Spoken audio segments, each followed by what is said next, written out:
On a mysterious pinpoint in the Pacific Ocean called Easter Island, a gathering of stone giants guards the shore. No one knows who carved them, why they exist, or how the 50-ton monsters were put into place. Yet they're here, unexplainable gargantuan pieces in a baffling mystery.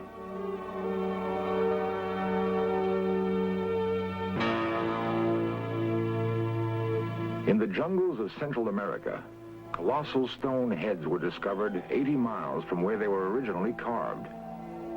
Weighing 100 tons, there is no clue as to how they were transported through dense swamp, nor do we know who moved them to this remote jungle.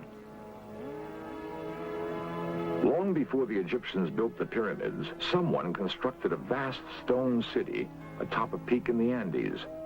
The ruins stand empty and silent. Each carving is a disconnected figure from the past, yet some common origin might join them together. The earth itself bears the portraits of still other giants scratched onto a plateau in California 10,000 years ago.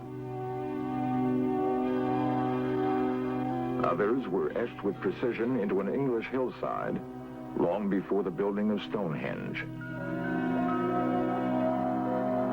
The tools to carve and move the giants indicate an advanced technology. There is a place where the knowledge and skills to create the giants may be found: the kingdom of Atlantis. Never before have explorers been so close to finding Atlantis. Never have we possessed as many clues, nor have we been able to bring the detection equipment of modern science to the search. Until now. The broken column may be all that remains of an entire civilization, blasted apart by an incredible explosion. Atlantis.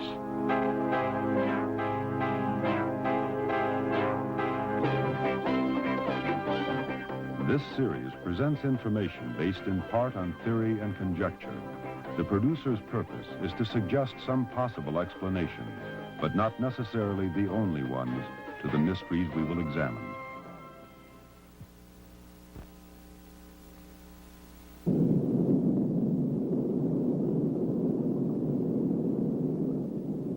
There occurred violent earthquakes and floods, and in a single day and night of misfortune, the island of Atlantis disappeared in the depths of the sea. So wrote the Greek philosopher Plato in the year 421 BC. Since then, adventurers obsessed by the tale of Atlantis have searched for traces of the remains of the fabled kingdom. Atlantis was said to have been a great city-state, ruled by a race of men supposedly descended from the gods. Was it a real city, a wondrous land, or a myth, a tale created by someone's wild imagination? If Atlantis existed, it would have been a place where technology was far more advanced than anywhere else on Earth. To discover such a city, we may use as clues descriptions that can be found in the writings of the great Greek philosopher, Plato. At first, a small Greek island in the Aegean seemed an unlikely place to start the search, for Plato had written of a great and wonderful empire. They had conquered almost all of Africa, he reported, and more than half of Europe. Such a kingdom hardly fits the image of a tiny island like Santorini. In 1966, however, the remains of an ancient building were dug from beneath 250 feet of ash and lava. Its broken walls signaled the first discovery of a great city.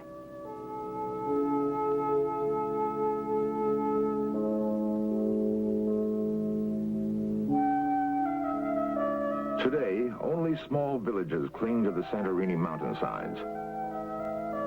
But the island was once a large, circular landmass. 3,500 years ago, it was shattered by an incredible volcanic explosion. All that remains is a thin crescent of mountain and a sullen, smoldering volcano that erupts at least twice a century. The volcano that destroyed the island Plato knew as Thera may also have hidden all evidence of Atlantis. In many ways, the ruins are like those found elsewhere in the Aegean, reminiscent of the Minoan civilization. Then, reading Plato and viewing the broken walls and shattered pots, a sudden chilling discovery is made. These ruins fit Plato's description of Atlantis with an uncanny accuracy. They constructed buildings about them and planted suitable trees, wrote Plato.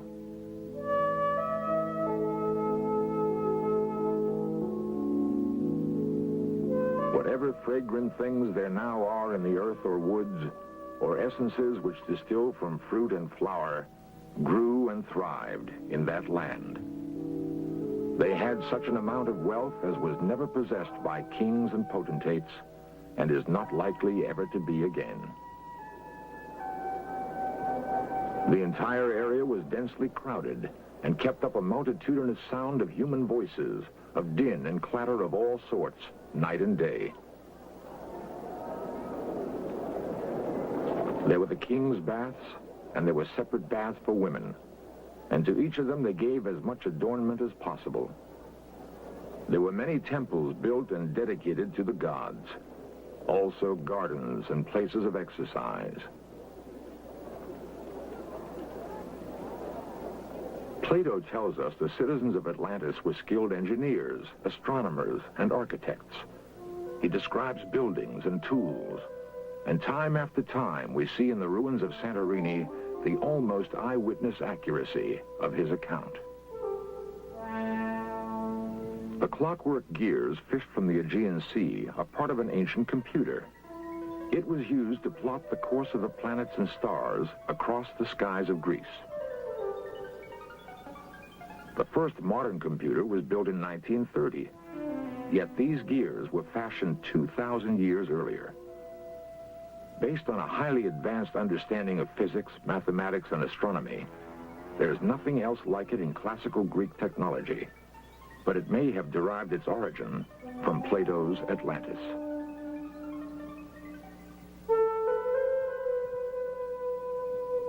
The ruins on Santorini match Plato's description, but one piece of the puzzle refuses to fall into place. Despite the opinion of some experts that here indeed are the remains of Atlantis, Plato himself seems to suggest it lies elsewhere. We must search, he tells us, beyond the Pillars of Hercules. The Pillars of Hercules are today known as the Rock of Gibraltar.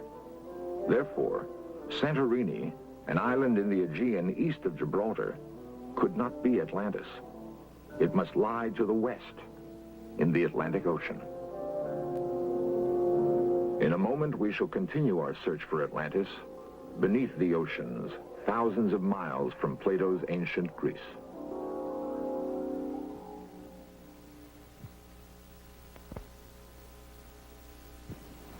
The geography of the Earth is not constant. Dry land was once covered by ocean. What is now seabed was once mountain and forest. The Atlantic Ocean that now separates the Americas from Europe and Africa is so familiar, it's hard to imagine a time when it was not always there.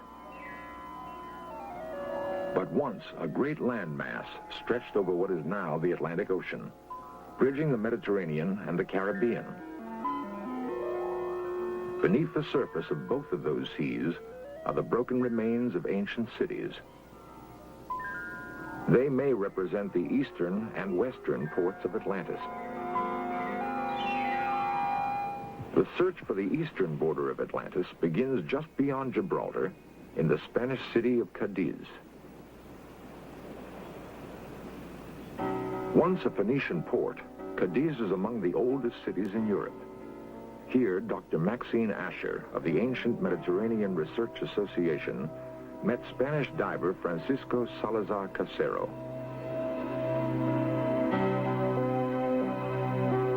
Two and a half miles offshore and 95 feet deep on the continental shelf, Casero found an ancient amphora.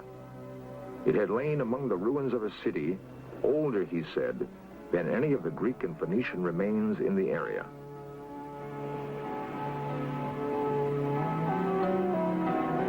And here, the mystery of Atlantis is complicated by the modern world. According to Dr. Asher, the Spanish government revoked their permission to dive at the site. Spanish politics, she says, have prevented further underwater exploration off Cadiz. Although halted, the Asher expedition produced a significant find. It indicates that the east coast of Atlantis might have been precisely where Plato had placed it, as he said, beyond the Pillars of Hercules. There is other evidence to support Plato's description of an island that was greater than Africa and Asia together.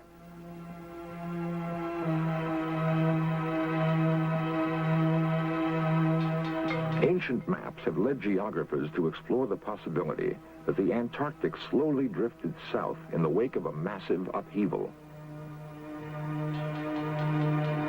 Whatever the reason, we know that once it was part of a much larger landmass.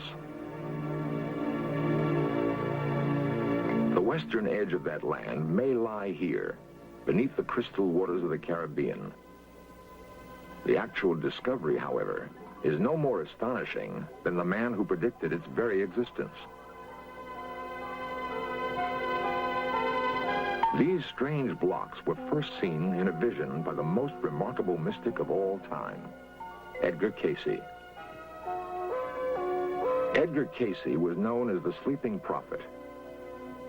Hundreds of astonishingly accurate predictions are cataloged in the archives of the foundation which bears his name.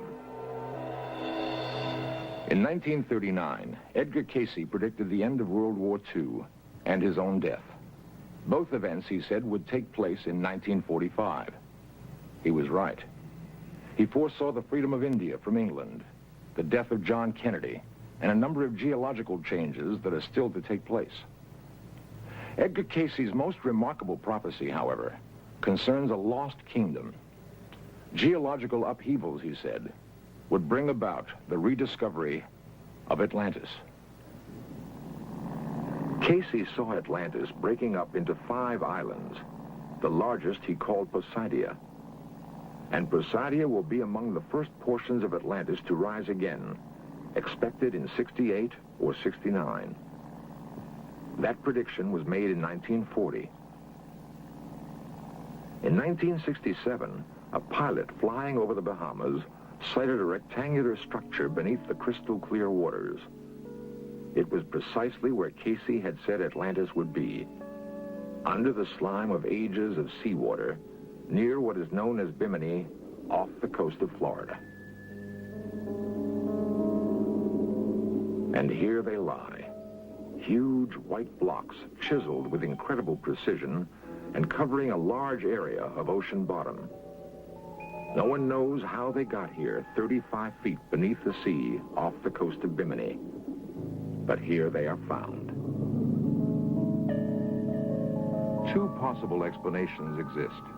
1, the stones are the remains of a network of paved roads. 2, they are the tops of huge stone walls that once enclosed the palaces of Atlantis.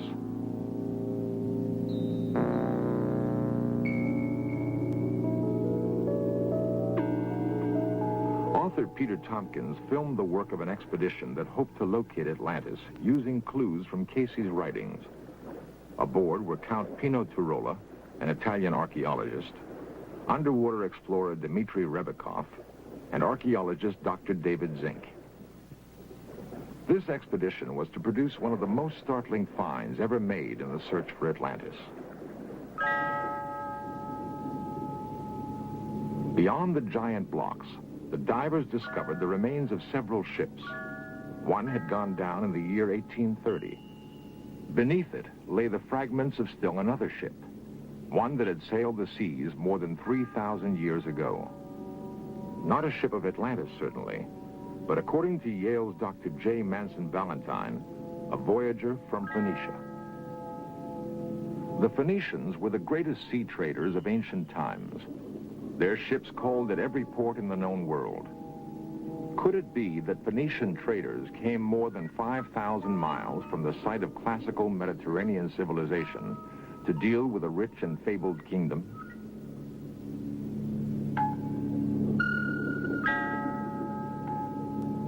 question posed by the wrecks and the blocks of the Bimini Wall remained unanswered as the expedition continued to explore the waters off Bimini.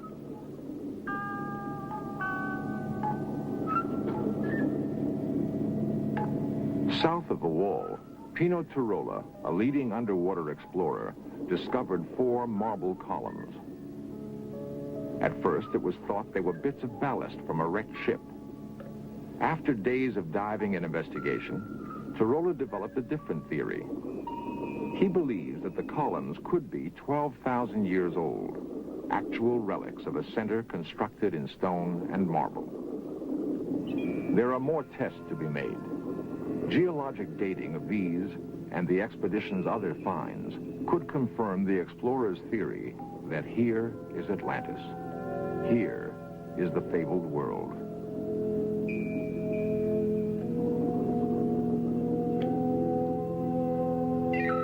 Here, ships may have visited a crowded port. Here, marketplaces may have been filled with the multitudinous sound of human voices that Plato told us about. The din and clatter of all sorts, night and day.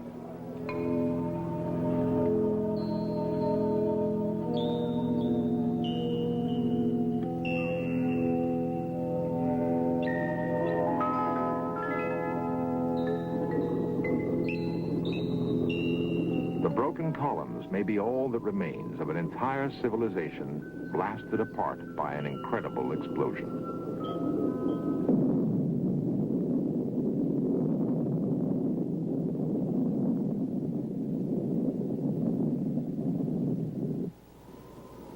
At every one of the sites we have investigated, there are artifacts of a remarkable civilization. But nowhere can we find the remains of the people who once lived in Atlantis. Plato may have explained it when he said the people of Atlantis were warned of impending disaster, and they fled.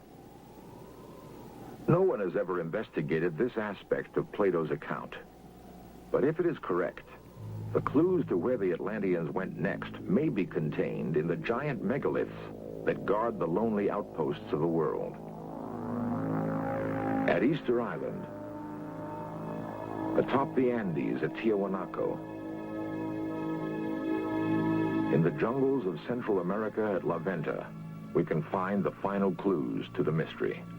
These monoliths may tell us where the refugees, the engineers, astronomers, and architects fled, carrying the technology and culture of Atlantis. If so, we can begin to understand why the great cultures of the past bear such striking similarities. Egypt, one of the greatest of ancient civilizations, is symbolized by its pyramids. So too does the pyramid mark the ruins of this highly advanced Mayan society. There are other similarities. The Egyptian temple of Amen-Ra at Karnak is aligned with the sun. Only at the time of the summer solstice, the sun strikes the central chamber of the temple, known to the ancient Egyptians as the high room of the sun. 8,000 miles away, in the remote peaks of the Andes, the Inca marked the seasonal solstices with this monument. Using almost the same words as the Egyptians, they called it the hitching post of the sun. Perhaps the most remarkable record of the exodus from Atlantis is preserved in the 1,500-year-old pottery of a Peruvian tribe called the Mochica. In their vases and utensils, they depicted Orientals and Negroes, Arabs, Indians, Egyptians, and Greeks, people who might have been known to each other in Atlantis.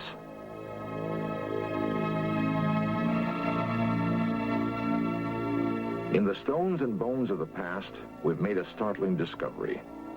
There's a common origin for many widely dispersed ancient civilizations. In the tombs of Peru, we see similarities with other cultures, with the Mayans, with the Egyptians. In the development of mathematics and astronomy, we see links that may reach back to a common origin in Atlantis. And most startling of all is the shared belief in eternal life.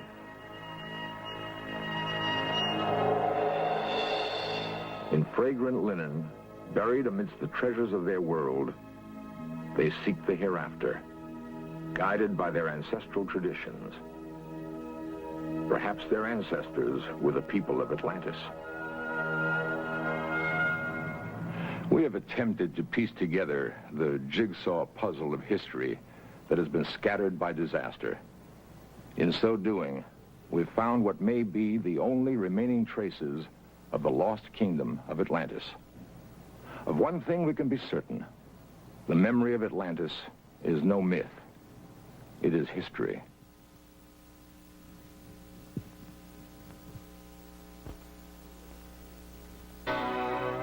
The tale of Atlantis was first told by the priests of Egypt to a Greek poet named Solon.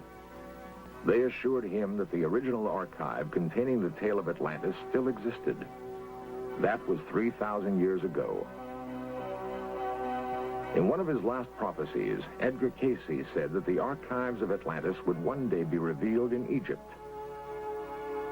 Soon, a new expedition will begin the re-exploration of the pyramids of Egypt, searching among the hieroglyphs and tomb paintings for the absolute proof that once, back before the beginnings of history, a marvelously advanced civilization of human beings once ruled the earth from an island continent called Atlantis.